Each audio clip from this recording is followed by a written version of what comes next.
ورسوله اللهم صل وسلم على نبينا محمد وعلى آله وصحبه أجمعين أما بعد. Tuan-tuan muslimin, muslimat yang dikasihi sekalian, kita masih di dalam bab sabar, bab as-sabru, bab as-sabri dari kitab Riyadhus Salihin.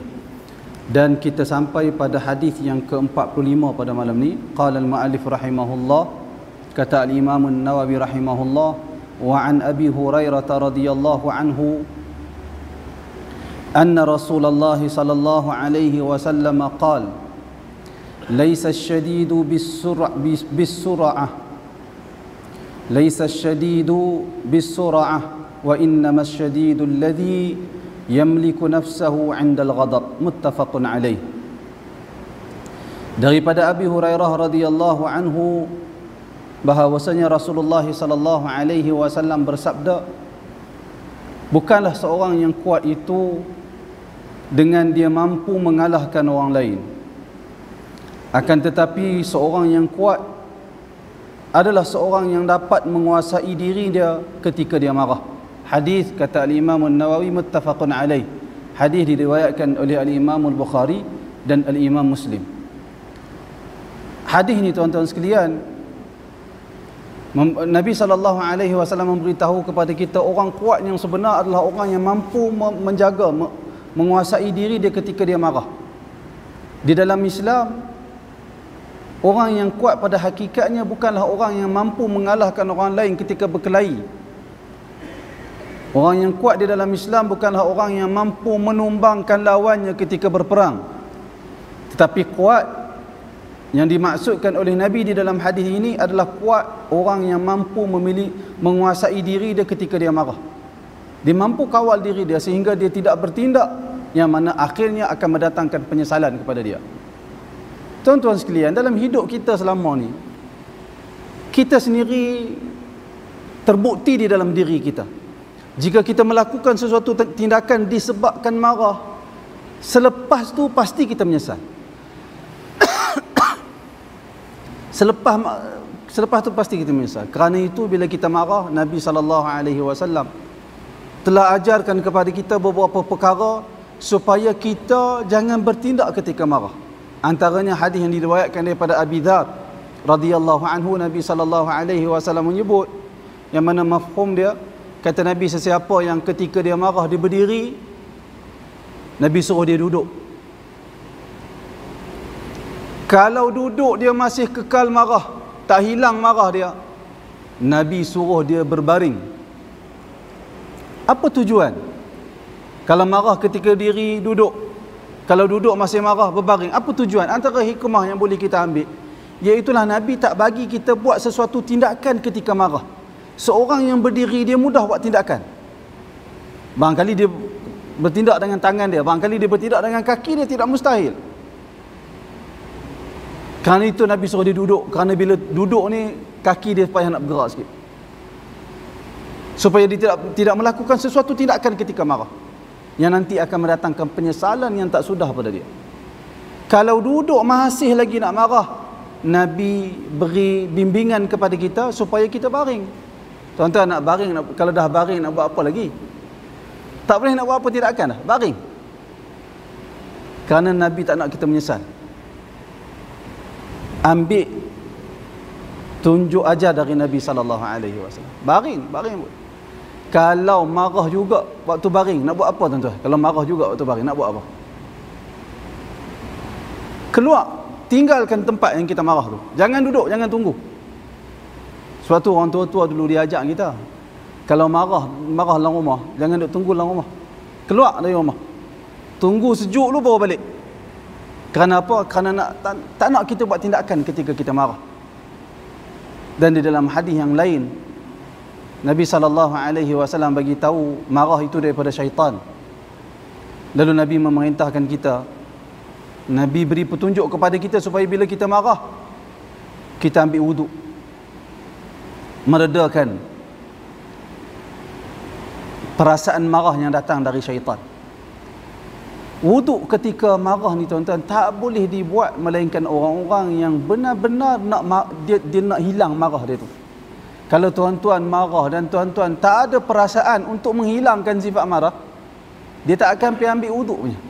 Pertama sekali sebelum kita lakukan tindakan duduk ketika marah, berbaring ketika marah, pergi berwuduk ketika marah, pertama sekali kita kena sedar marah satu perkara yang tak elok. Marah satu perkara yang tak elok.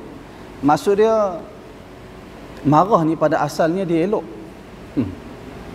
Marah ni, asal marah tu elok, kerana seseorang dia tidak akan marah melainkan dia rasa dia kuat, dia rasa dia mampu. Sebab tu dia marah. Orang kalau dia rasa dia lemah, dia tak akan marah. Orang buat pi macam buat pi apa pun dekat dia, dia tak marah, tapi dia hanya bersedih kerana dia tak mampu membuat sebarang tindakan.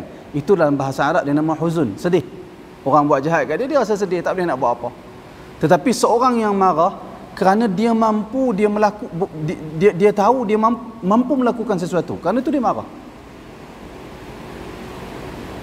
Asal perasaan tu elok, asal dia elok, tetapi jangan lebih daripada tu. Kalau ambil tindakan ketika marah yang di luar kawalan, maka dia mendatangkan kesan yang amat buruk. Sehingga kata para ulama, marah itu di awalnya kegilaan, kesudahannya penyesalan. Marah tu, ketika marah tu seorang tu dia jadi gila. Dia boleh buat perkara di luar jangkaan. Selepas tu dia akan menyesal. Kerana tu seorang bila dia tahu marah itu buruk, bahkan Nabi SAW berkali-kali memperingatkan umat. Nabi kata la taghdab, la taghdab, la taghdab. Banyak kali Nabi sebut, jangan marah. Seorang lelaki datang kepada Nabi, ya Rasulullah, beri nasihat kepada aku. Nabi kata kepada dia, la taghdab, jangan kamu marah. Dia kata, ya Rasulullah, beri nasihat lagi kepada aku. Nabi kata, la taghdab, jangan marah. Kali ketiga dia kata dekat Nabi, ya Rasulullah, beri nasihat kepada aku. Nabi kata, la taghdab, jangan marah. Menunjukkan marah ni satu perkara yang agama tak bagi.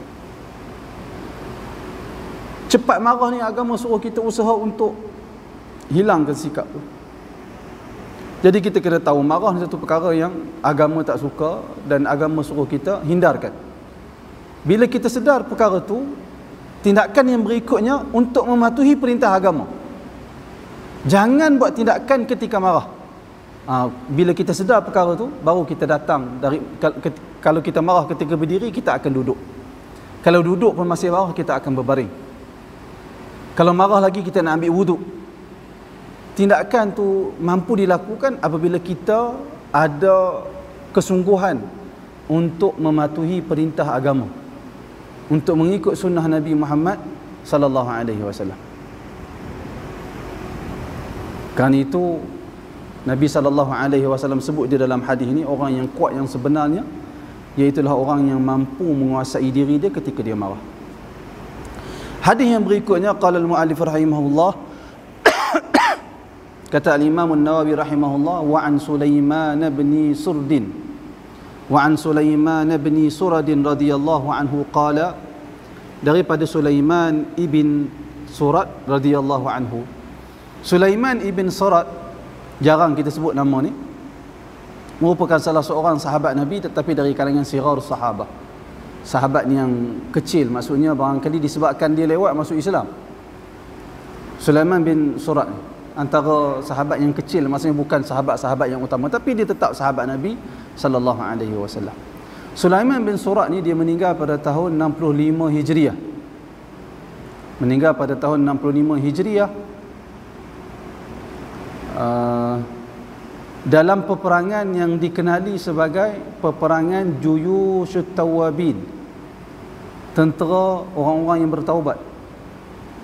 Wallahu ta'ala alam, ulama-ulama sejarah menyebut kisah ni, dan peperangan itu berlaku di satu tempat yang bernama Ainul Wardah.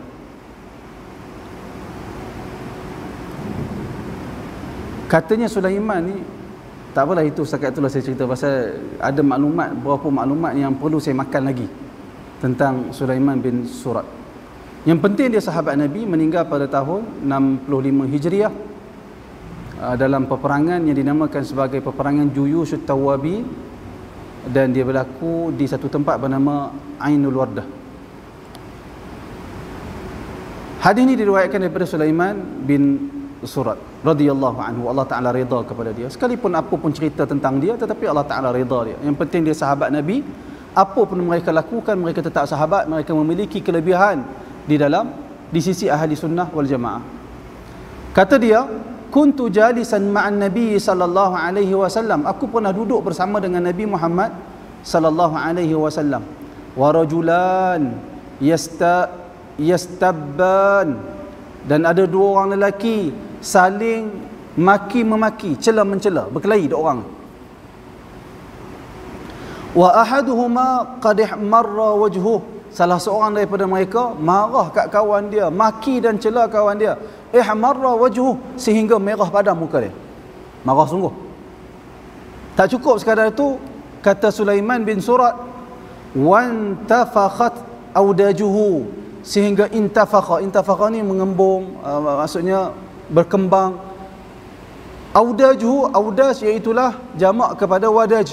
Wadaj ni kalau kita belajar sembelihan ada urat wadaj bagi yang berada di tengkuk yang perlu diputuskan ketika menyembelih. Audaj ni maksudnya kembang urat tengkuk dia ni. Mana orang kata urat tengkuk dia naik. Marah sungguh nak abang. Merah padam muka dia, naik terkeluar urat tengkuk dia. Marah sungguh. Saling maki-memaki, cela-mencela antara dua orang. Faqala Rasulullah sallallahu alaihi wasallam, lalu Rasulullah sallallahu alaihi wasallam bersabda, inni sesungguhnya aku la a'lam kalimatan law qalaha la dhahaba anhu ma yajid. Sesungguhnya aku benar-benar mengetahui satu kalimat yang mana jika seseorang daripada mereka menyebut kalimah itu, sudah tentu akan hilang apa yang dia dapati pada diri dia, iaitu perasaan marah dia. Kemudian kata Nabi, lau qala a'udzu billahi minasyaitonir rajim dhahaba anhu ma yajid. Kalaulah dia sebut a'udzu billahi minasyaitonir rajim, kata Nabi, sudah pasti akan hilang perasaan marah yang ada dalam diri dia. Ini perkara yang ketiga pada malam ni kita tahu. Perkara yang sepatutnya, sunnah yang sepatutnya kita lakukan ketika kita marah, iaitulah membaca isti'adzah, a'udzubillahi minasyaitanir rajim. Sama juga seperti yang saya sebut di awal tadi, tak ada orang boleh baca isti'adzah ketika marah, melainkan orang tu benar-benar nak hilangkan perasaan marah dari diri dia.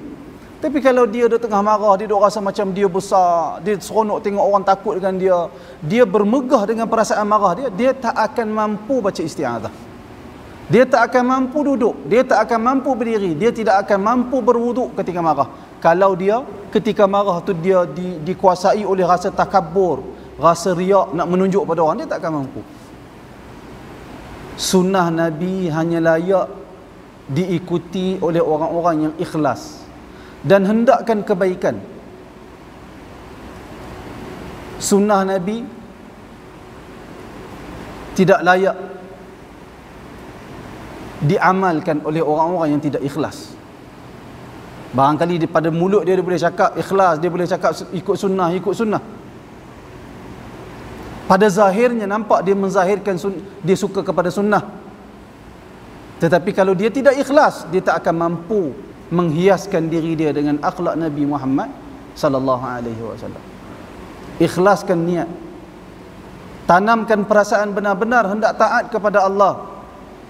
Benar-benar nak ikut sunnah Nabi sallallahu alaihi wasallam. Insya-Allah Allah Taala akan bantu kita menghiaskan diri kita dengan sunnah Nabi Muhammad sallallahu alaihi wasallam. Bila Nabi sebut sedemikian, bila dia baca a'udzubillahi minasyaitonirrajim, sudah pasti akan akan pergi daripada dia perasaan marah yang ada dalam diri dia. Faqalu lahu, lalu para sahabat ni pergi dekat orang yang tengah marah tadi ni. Sahabat kata, innan nabiyya sallallahu alaihi wasallam qala, sesungguhnya Nabi sallallahu alaihi wasallam telah bersabda sedemikian itu, yakni Nabi suruh kamu baca isti'adzah, ta'awudz billah minasyaitonir rajim, kata sahabat. Baca a'udzubillahi minasyaitonir rajim, dah Nabi ajak. Kata Imam An-Nawawi muttafaqun alaih. Hadis ini riwayat Al-Bukhari dan Muslim. Hadis sahih yang berada pada peringkat yang tertinggi sekali. Imam Nawawi dia bawa main sekerat hadis ni. Sebenarnya hadis ni ada sambung lagi. Ada sambung sikit bila sahabat suruh dia baca isti'adzah, orang hak tengah marah ni dia jahil. Dia tak tahu apa. Bila sahabat suruh dia baca isti'adzah, dia kata inni lastu bimajnun. Aku ni bukan seorang yang gila, dia kata. Dia duk rasa macam baca isti'adzah ketika marah tu untuk orang gila. Sedangkan itulah bimbingan dari Nabi. Tapi disebabkan jahil, dia rasa untuk orang gila saja baca isti'adzah. Tapi yang pentingnya antara sunnah Nabi ketika marah iaitu membaca a'udzubillahi minasyaitonirrajim. Tuan-tuan sekalian, saya nak sebut satu perkara. Barangkali bila kita sebut berwudu, bila marah Nabi kata marah itu daripada syaitan. Benda ni marah daripada syaitan, kadang-kadang kita terfikir kita ni marah disebabkan katalah kita berkelahi dengan seorang kawan. Kawan kita buat masalah kat kita marah kat dia. Tiba-tiba hadis bagi tahu marah tu daripada syaitan. Jadi kita tak boleh nak seiringkan apa maksud hadis ni. Aku marah bukan syaitan sebab kawan aku yang buat perangai kat aku. Kan? Kadang-kadang kita fikir macam tu. Tuan-tuan, sebenarnya dalam kehidupan ni dia ada Allah Subhanahu Wa Taala, Tuhan yang maha bijaksana. Dalam semua perkara ada sebab yang disebut oleh para ulama, sebab yang zahir, ada sebab yang batin. Sebab zahirnya yang menjadikan kita marah, berlaku sesuatu perkara yang kita tak suka di depan mata kita. Itu sebab yang zahir. Tetapi sebab yang batin, hadis sabit dia dalam hadis menceritakan marah itu daripada syaitan, maka kita beriman marah itu daripada syaitan. Kita beriman. Sekalipun akal kita tak faham macam mana nak bagi serasi dengan apa yang berlaku pada kita, kita tak faham. Tetapi Nabi SAW kita telah beriman. Wa ma yantiqu 'anil hawa. Nabi tidak bercakap dengan hawa nafsu, melainkan wahyu yang Allah Taala wahyukan kepada baginda. Maka bila Nabi kata marah itu daripada syaitan, kita beriman marah itu daripada syaitan. Antara sebab yang batin yang kita tak nampak dan kita susah untuk faham, Nabi kata daripada syaitan, maka kita beriman daripada syaitan. Sama dengan ni tasawuf, menguap. Ilmu moden bagi tahu kita bila menguap, sebab dia kekurangan oksigen dalam badan. Jadi orang-orang moden ni yang bermegah dengan ilmu moden mereka kata sebenarnya kalau menguap ni tarik nafas. Betul lah, kita tak nafikan. Tarik nafas banyak-banyak kerana nak masukkan oksigen dalam badan kita. Tetapi kita jangan jadi dua golongan. Salah satu dari dua golongan. Kita jangan jadi benda ni. Pertama, golongan yang terlampau kagum dengan ilmu moden sehingga menolak hadis. Dalam hadis kata at-tatha'um minasyaitan. Menguap tu daripada syaitan. Allah suka kepada bersin. Allah Ta'ala suka kepada manusia bila dia bersin, Allah Ta'ala suka. Sebab tu kita sebut alhamdulillah. Tapi Allah Ta'ala tak suka menguap. Nabi kata at-tatha'um minasyaitan. Menguap tu daripada syaitan. Ilmu moden kata menguap tu disebabkan kurang oksigen. Ilmu moden yang menjumpai menguap tu disebabkan kekurangan oksigen, dia dinamakan sebagai sebab yang zahir, yang mana manusia boleh kesan, boleh jumpa, boleh faham. Tetapi pada menguap itu ada sebab yang batin yang tidak dijumpai, yang tidak diketemui oleh orang-orang yang cerdik tak mana pun dia, melainkan dia hanya jumpa dengan iman, iaitulah beriman kepada perkhabaran Nabi Muhammad sallallahu alaihi wasallam. Maka kita jangan jadi sebahagian golongan terlampau kagum dengan ilmu moden sehingga seperti seolah-olah dia menafikan atau memperlekehkan hadis yang sahih tentang menguap itu daripada syaitan. Dalam Bukhari ada hadis itu. Dalam Sahih Al-Bukhari. Kita jangan jadi golongan seperti ini. Dan kita juga jangan jadi golongan yang hanya percaya kepada sebab yang batin, menafikan sebab yang zahir. Ada menguap ni sebenarnya daripada syaitan. Ilmu moden kata disebabkan kekurangan oksigen, dia tak percaya. Tak boleh juga. Tak boleh juga macam tu. Kerana kedua-dua itu termasuk di dalam ilmu Allah Subhanahu Wa Taala. Allah Taala yang atur sistem tu jadi macam tu. Satu sistem zahir, satu sistem batin. Maka kita percaya kepada dua-duanya. Kalau kita menguap, kita tarik nafas, banyakkan tarik nafas. Dalam masa yang sama, Nabi suruh bila menguap, Nabi suruh kita tutup mulut, maka kita tutup mulut. Kalau menguap, Nabi suruh kita tahan mulut, jangan bagi menguap, kita tahan.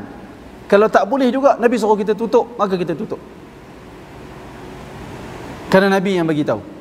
Maka dua-dua kita percaya, ilmu moden kita percaya, dalam masa yang sama hadis Nabi juga kita beriman dengan yakin ada syaitan suka kepada menguap, sehingga kan Nabi kata menguap tu daripada syaitan.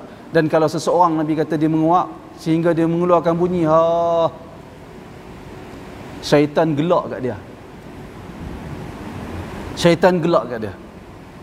Orang yang beriman, seseorang,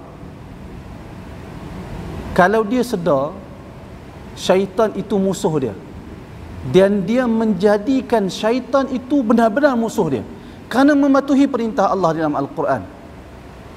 Allah Ta'ala sebut tentang syaitan, fattakhidhuhu aduwa. Ambil syaitan itu jadi musuh. Jadikan syaitan itu sebagai musuh. Kalau memang kita jadikan syaitan itu sebagai musuh, cuba tuan-tuan bayangkan, kalaulah di kalangan manusia ni, musuh kita dari kalangan manusia ni, kita buat satu perkara yang mengaibkan, dia gelak kat kita. Tuan-tuan rasa macam mana? Rasa macam mana? Kita berjalan, tak perasan ada longkang, jatuh dalam longkang. Ada musuh kita yang kita kenal dia musuh kita, kita tak suka kat dia, gelak kat kita. Tuan-tuan rasa nak buat apa? Rasa macam nak bangun segera, rasa nak pergi pukul dia, betul tak? Kita marah, musuh gelakkan kita. Tapi kalau kawan gelakkan kita, tak apa, nama dia bergurau.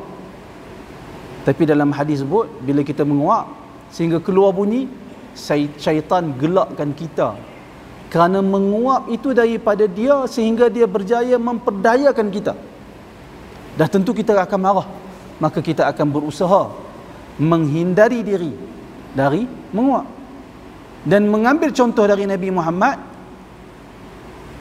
dalam perkara yang berkaitan dengan menguap. Jadi ini perkara yang penting kita semua kena faham. Jadi ketika marah, Nabi suruh kita membaca isti'adah, maka kita baca isti'adah.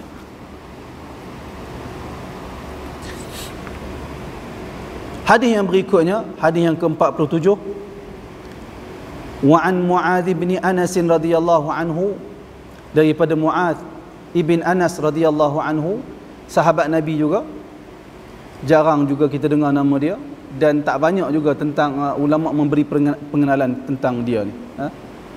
Daripada Muadz ibnu Anas radhiyallahu anhu, bahawasanya Nabi sallallahu alaihi wasallam bersabda, man kadhama ghaidhan, sesiapa yang boleh menahan marah dia, ghaidhan, marah yang bersangatan, dinamakan sebagai ghaidhan. Wa huwa qadirun, sesiapa yang menahan marah dia yang bersangatan, wa huwa qadirun ala an yunfidhahu, sedangkan dia mampu untuk melakukan tindakan ketika marah, da'ahu Allah subhanahu wa ta'ala ala ru'usil khalaiq yaumal qiyamah, nanti di hari kiamat Allah subhanahu wa ta'ala akan panggil dia di hadapan makhluk yang ramai, hatta yukhayyirahu min al-huril 'ain ma syaa, sehingga Allah Ta'ala beri peluang untuk dia pilih hur 'ain. Hur 'ain iaitulah bidadari syurga. Allah Ta'ala beri dia pilih bidadari syurga ma syaa, mana-mana yang dia nak. Hadis ni rawahu Abu Dawud, kata Imam Nawawi, diriwayatkan oleh Abu Dawud wa Tirmizi dan diriwayatkan oleh al-Imam Tirmizi, wa qala, dan kata al-Imam Tirmizi, hadithun hasan, hadis ini hasan. Hadis ini menceritakan tentang kelebihan orang yang boleh menahan marah dia, sedangkan dia mampu bertindak ketika dia marah. Ni bagi orang yang ada kuasa, ketua, suami yang berada di rumah. Kita dalam rumah kita lah berkuasa. Kita boleh buat tindakan terhadap isteri kita, kita boleh buat tindakan terhadap anak-anak kita. Kita mampu buat. Tetapi kita tahan marah tu. Di hari akhirat, da'ahu Allah Subhanahu wa taala. Allah Taala panggil dia di hari akhirat, di hadapan orang ramai, dan Allah Taala beri dia pilih mana-mana yang dia kehendaki dari bidadari syurga. Tuan-tuan, antara nikmat yang bakal diperolehi oleh ahli syurga di akhirat kelak, iaitulah nikmat yang dinamakan sebagai hur ain. Hurul ain orang Melayu sebut, ataupun bidadari syurga. Sabit di dalam Al-Quran tentang bidadari syurga, dan sabit di dalam hadis-hadis yang sahih tentang bidadari syurga. Allah Subhanahu wa taala menyebut tentang hur ain dalam Al-Quran, antaranya dalam surah Waqiah ayat 22 dan 23. Allah Subhanahu wa taala berfirman, wa hurun ain ka'amsalil lu'lu'il maknun. Dan bidadari syurga, hur, kalimah hur, dia menggambarkan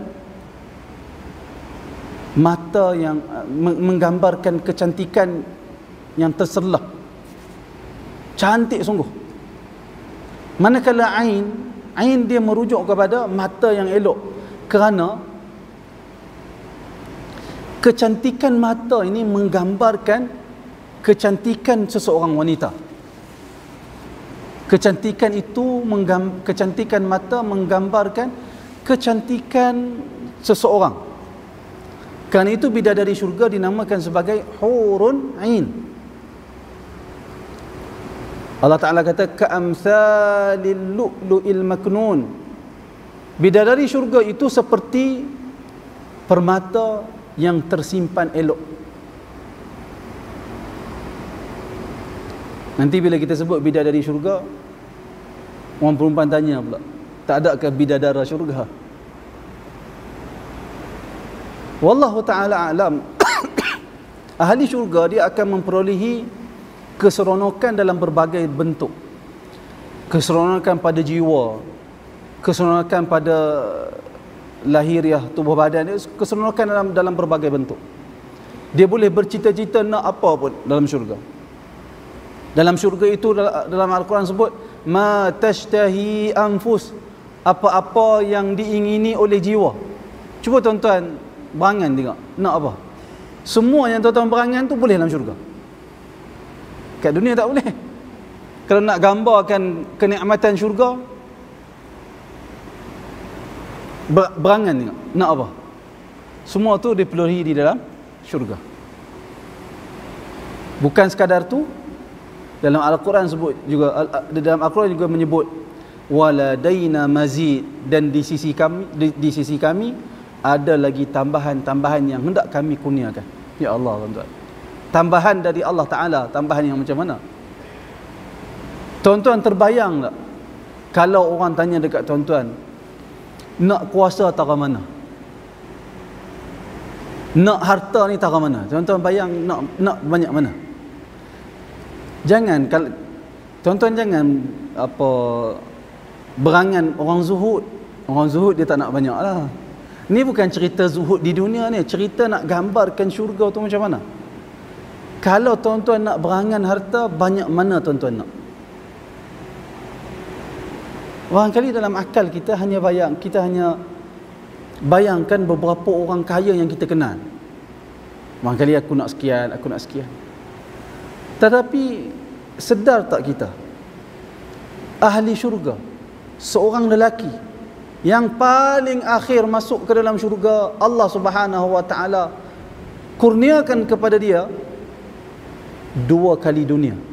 Cuba tuan bayang. Seorang lelaki yang paling akhir masuk ke dalam syurga, setelah orang lain semua masuk dah dalam syurga, dia baru masuk. Hadis yang sahih dalam Sahih Muslim, Nabi kata kepada Allah Ta'ala, sebut kepada lelaki tersebut, apakah kamu reda aku nak beri kepada kamu ad-dunya wa mislaha ma'aha, aku nak beri kepada kamu satu dunia dan satu lagi yang seumpama dengan dunia, yakni 2 kali dunia. Untuk siapa ni? Untuk lelaki yang paling akhir masuk ke dalam syurga. Sehingga lelaki itu kata, ay Rabb, wahai Tuhan, atastahzi'u bi, engkau melawak dengan aku ke? Wa anta rabbul alamin, sedangkan engkau Tuhan sekalian makhluk. Lalu Allah Ta'ala ketawa, kata Nabi. Sehingga Nabi ketawa menyebut hadis tu, dan sahabat yang meriwayatkan hadis tu pun sahabat tu ketawa juga, kerana mencontohi Nabi SAW ketawa. Nah, abang kata pemberian yang begitu dahsyat. Salah satu pemberian yang Allah Ta'ala berikan kepada ahli syurga, iaitulah kenikmatan yang Allah Ta'ala berikan kepada ahli syurga, iaitulah kenikmatan dari sudut hubungan seks. Hubungan seks di dalam ahli syurga dikecapi oleh orang lelaki dan dikecapi oleh orang perempuan. Dikecapi oleh orang lelaki dan dikecapi oleh orang perempuan. Dan di dalam hadis menceritakan, wanita yang meninggal di dunia, dia akan dapat suami dia. Kalau suami dia masuk syurga. Suami isteri yang masuk syurga, suami isteri yang masuk syurga, mereka akan menjadi suami isteri dia di dalam syurga. Lelaki, ataupun perkataan yang lebih tepat, orang lelaki dan orang perempuan yang masuk syurga, dia akan kembali bersama dengan pasangan dia ketika dia di dunia. Cuma wanita yang, ataupun lelaki yang tidak sempat berkahwin, wanita yang tidak sempat berkahwin, maka dia diberi pilih mana-mana lelaki yang dia kehendaki di syurga. Sama dengan orang lelaki mati tak sempat kahwin, dia akan memperolehi paling kurang ahli syurga, orang lelaki ahli syurga paling kurang seorang, paling lekeh sekali dia akan memiliki 2 orang wanita dunia. Bidadari syurga jangan cakap banyak manalah. Dalam ayat Al-Quran menceritakan kehebatan bidadari syurga. Begitu cantik, hebat. Hadis ceritakan tentang kehebatan mereka. Barangkali orang tanya, orang perempuan biasa akan tanya, Ustaz, kalau bidadari tara tu, kami tara mana pula? Hadis tak sebut macam mana keadaan rupa wanita dunia kalau masuk syurga. Tetapi cuba tuan-tuan bayang, bidadari syurga dicipta oleh Allah Subhanahu Wa Taala untuk ahli syurga. Bidadari syurga dicipta, dimasukkan ke dalam syurga untuk penghuni syurga. Faham tak? Manakala wanita dunia yang masuk ke dalam syurga, dia masuk bukan kerana Allah Ta'ala cipta dia untuk masuk dalam syurga, tetapi dia masuk ke dalam syurga merupakan balasan dari Allah Ta'ala ke atas amalan saleh yang dia lakukan, iman yang dia miliki. Mana lebih hebat? Bidadari ataupun wanita dunia yang duduk masuk dalam syurga? Mana lebih hebat? Dah tentulah wanita dunia lebih hebat yang masuk ke dalam syurga. Wanita dunia yang masuk ke dalam syurga lebih hebat daripada bidadari syurga. Kerana bidadari syurga itu dicipta untuk berkhidmat kepada ahli syurga. Dan saya sebut tadi, seorang lelaki paling lekeh amalan dia, paling rendah syurga dia miliki 2 orang wanita dunia. Kata para ulama, hadis ini menunjukkan penghuni syurga yang paling ramai sekali adalah perempuan. Betul tak? Sebab seorang lelaki paling kurang, yang paling lekeh, dia akan miliki 2 orang perempuan. Maksudnya ahli syurga, kalau ditanya kepada kita, siapa yang paling ramai, lelaki ke perempuan? Perempuan. Sebab dia 2, lelaki 1. Bagi orang lelaki yang duduk di syurga di atas, dia lebih banyak lagi lah dia miliki. Jadi wanita yang tak sempat berkahwin, dia akan dimiliki oleh lelaki yang tak sempat berkahwin di dunia. Lebih kurang macam tu dia punya di dalam syurga nanti. Dan di dalam syurga juga ada hurun ain, bidadari syurga. Yang mana tuan-tuan, bidadari syurga dalam hadis sebut, kalau dia tengok ke dunia, cerah dunia. Cerah disebabkan cantik dan bercahaya orang bidadari itu. Kalau taratu bidadari syurga, bagaimana wanita dunia yang masuk dalam syurga? Bagaimana? Tak tahu, tetapi lebih hebat daripada bidadari syurga. Ahli syurga disebut dalam hadis, mereka akan setiap minggu mereka akan berkumpul dan mereka akan bersembang sesama mereka. Lalu akan datang angin yang bertiup dan menyapa mereka. Bila angin itu bertiup, mereka berubah rupa paras mereka sehingga bertambah segak. Lalu bila habis dia berkumpul dengan kawan-kawan dia, dia berjumpa dengan ahli syurga, dia balik ke rumah, dia bagi salam, isteri dia buka pintu istana mereka, isteri dia kata, subhanallah, kamu lebih cantik dari kamu keluar dari rumah ni, lebih segak dari kamu keluar dari rumah ni. Si suami itu pula tengok isteri dia, demi Allah, kamu juga lebih cantik berbanding ketika aku keluar dari syurga ni, aku keluar dari rumah ni. Tak tahu nak abang kata, tak tahu. Tuan-tuan pernah jumpa tengok orang, kita nampak kata, cantik orang ni, kita tengok orang lagi, segak betul orang lelaki ni. Pergi berjalan-jalan, pergi merata pula, nampak orang, lebih cantik daripada orang tu. Betul tak? Orang nampak? Itu ketika di dunia, tuan-tuan. Berapa orang kita nampak cantik ni? Sekali pertama kita nampak, ya Allah, cantiknya orang ni. Lepas tu nampak orang lain segak pula. Berapa ramai kita nampak macam tu? Ramai, tuan-tuan. Tu tara apa? Orang di dunia.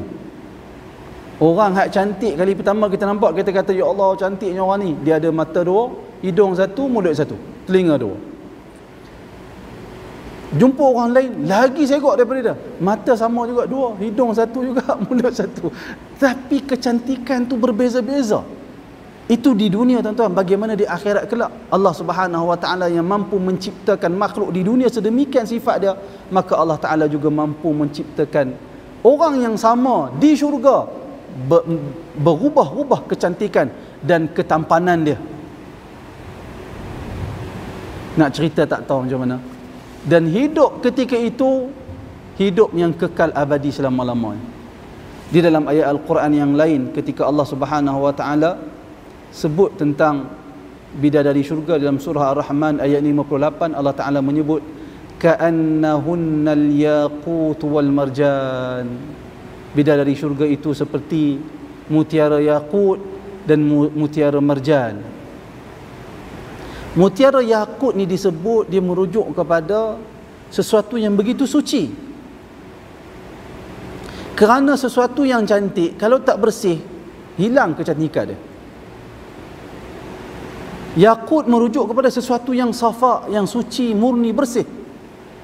Manakala marjan, mutiara yang disifatkan berwarna putih dan cantik. Jadi pada bidadari itu ada sifat suci, bersih dan cantik. Dalam ayat yang lain, dalam surah Al-Waqi'ah ayat 35 hingga 37, Allah Subhanahu wa taala berfirman, inna ansha'nahun insya'a. Allah Ta'ala kata, sesungguhnya kami yang menciptakan mereka, yakni bidadari syurga, faja'alnahunna abkara. Kami jadikan bidadari syurga itu dalam keadaan abkara, iaitulah perawan. Urban atraba. Urban ni, para ulama tafsir, sebahagian ulama tafsir menerangkan urban membawa maksud dia nampak suami dia saja. Dia tak keluar daripada rumah, dia tidak berhias melainkan untuk suami dia sahaja. Kalau kita baca Al-Quran, kalau kita baca hadis, kita akan tengok sifat wanita itu Al-Quran sifatkan dia sebagai sifat malu, jaga diri, duduk rumah, menyembunyikan diri untuk suami, setia, sekian-sekian. Quran sebut macam tu. Bidadari syurga itu juga dalam ayat yang lain dinyatakan qasiratut tarf.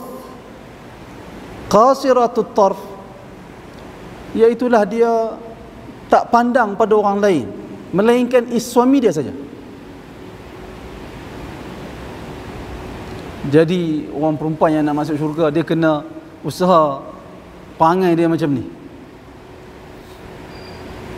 Kalau orang perempuan keluar rumah ada suami, tapi keluar rumah pakai baju, tapi ya Allah, sesak nafas orang lelaki tengok, sempit baju dia, mensifatkan semua ciri-ciri badan dia. Ramai sekarang ni tuan-tuan pakai tudung, tapi baju ya Allah ketat. Sekarang ni, dulu dia singkat. Orang dulu dia suka pakai baju singkat, skirt, tak pakai tudung. Sekarang ni orang perempuan sekarang pakai tudung, tetapi ketat baju dia.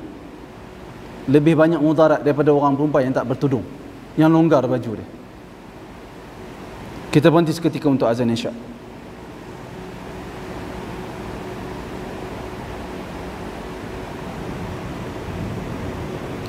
Baik, kita habiskan sedikit lagi tentang hurun ain yang disebut dalam Al-Quran. Tadi kita sebut tentang urban, iaitulah bidadari syurga yang mencintai suami dia. Atraba, urban, atraba. Atraba iaitulah bidadari yang sebahagian ulama sebut atraba, bidadari yang sebaya. Umur mereka sama. Sebahagian ulama kata umur mereka sekitar 33 tahun. Memang sebaya saya semua. Tak ada yang tua, tak ada yang terlampau muda. Sebahagian ulama kata atraba membawa maksud mereka ni tidak saling tabarut, tidak saling tahasud, tidak saling sesama mereka duk berkelahi, tak berlaku macam tu. Tidak berlaku saling hasad menghasad, benci membenci sesama mereka, tidak. Mereka sama, mereka baik sesama mereka. Dalam ayat Al-Quran yang lain ketika menyebut tentang bidadari syurga, Allah Subhanahu wa taala sebut dalam surah Ar-Rahman ayat 70, fihinna khairatun hisan. Bidadari syurga itu pada mereka khairatun iaitulah merujuk keelokan yang ada pada keelokan zahir yang ada pada mereka, keelokan tubuh badan, keelokan semua benda-benda elok ada pada mereka. Hisan merujuk kepada kecantikan wajah mereka. Begitu menarik bidadari syurga dia. Manakala dalam surah Al-Baqarah ayat 25 Allah Subhanahu wa taala berfirman, walahum fiha azwajum mutahharatun wa hum fiha khalidun. Dan untuk penghuni syurga itu para isteri mutahharah. Mutahharah iaitulah para isteri yang disucikan. Kata para ulama tafsir, mutahharah di sini merujuk kepada para isteri yang tidak memiliki haid dan tidak buang air kecil maupun buang air besar.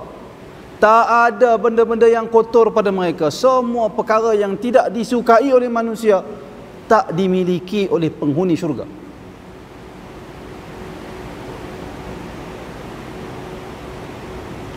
Dan dalam ayat surah Ar-Rahman juga ayat 72 Allah Subhanahu wa taala sebut, Ar-Rahman 56 ayat Allah taala sebut fihinna qasiratut tarf, yang saya sebut tadi. Mereka itu qasiratut tarf, pendek jelingan mereka. Maksudnya mereka tak suka kepada orang lain. Mereka hanya suka kepada suami mereka saja. Mereka hanya suka kepada pasangan mereka saja, tidak kepada yang lain. Dan mereka itu begitu sayang dan cinta kepada pasangan mereka, sehingga menyebabkan pasangan mereka pun sayang dan cinta kepada mereka. Itu yang dimaksudkan dalam hadis Nabi, tazawwajul wadud al-walud. Nabi kata, kahwinlah dengan orang perempuan yang wadud. Kata sebahagian para ulama, al-wadud yang dimaksudkan dalam hadis iaitulah wanita yang sayang sungguh kepada suami dia. Sayang dia kepada suami dia sehingga menyebabkan suami dia jadi sayang kat dia. Itu wadud, kata para ulama. Maka demikian juga ahli syurga, bidadari syurga dan wanita-wanita syurga, mereka itu qasiratu tarf, pendek jelingan mereka, pendek pandangan mereka kepada orang lain, hanya mereka memandang suami mereka sahaja. Dalam surah Ar-Rahman ayat 72 Allah Ta'ala berfirman, hurun maqsuratun fil khiyam, bidadari yang duduk tersimpan elok di dalam khemah-khemah. Maksudnya dia untuk pasangan dia sahaja. Semua ni menggambarkan sifat-sifat yang dimiliki oleh bidadari syurga, sifat-sifat yang dimiliki oleh wanita-wanita syurga, yang mana pada nisbah seorang lelaki merupakan nikmat berpasangan yang paling kemuncak sekali. Antara cara untuk memperolehi nikmat tersebut iaitulah sesiapa yang kadhumal ghaidha, mampu menahan marah dia yang bersangatan, wa huwa qadir ala an yunfidhahu, sedangkan dia mampu melakukan apa yang dia nak ketika dia marah tapi dia tak buat. Di hari akhirat, di hadapan orang ramai, da'ahu Allah Ta'ala panggil dia hatta yughayyiruhu, sehingga dia diberi pilih mana-mana bidadari syurga masya apa yang dia kehendaki. Mudah-mudahan bila kita dengar hadis ni, kita faham hadis ni, kita berusaha untuk tahan sikap marah kita, terutamanya kepada orang-orang yang kita berkuasa ke atas mereka. Pada nisbah kita ni tuan-tuan, isteri dan anak kita, isteri dan anak-anak kita ataupun orang-orang bawah kita, dan kita niatkan kita nak dapat kelebihan yang disebut di dalam hadis ini, iaitulah kita boleh memilih mana-mana bidadari yang berada di dalam syurga. Tadi kita sebut tentang keindahan nikmat di dalam syurga. Kali ini kita sebut tentang bagaimana perjuangan untuk dapatkan perkara itu, iaitulah menahan marah. Hadis yang berikutnya, hadis yang ke-48, wa an Abi Hurairah radhiyallahu anhu, wallahu taala alam. Kita sambung kuliah minggu hadapan. Tuan-tuan, jika ada sebarang kemusykilan boleh bertanya. Ada soalan nak tanya?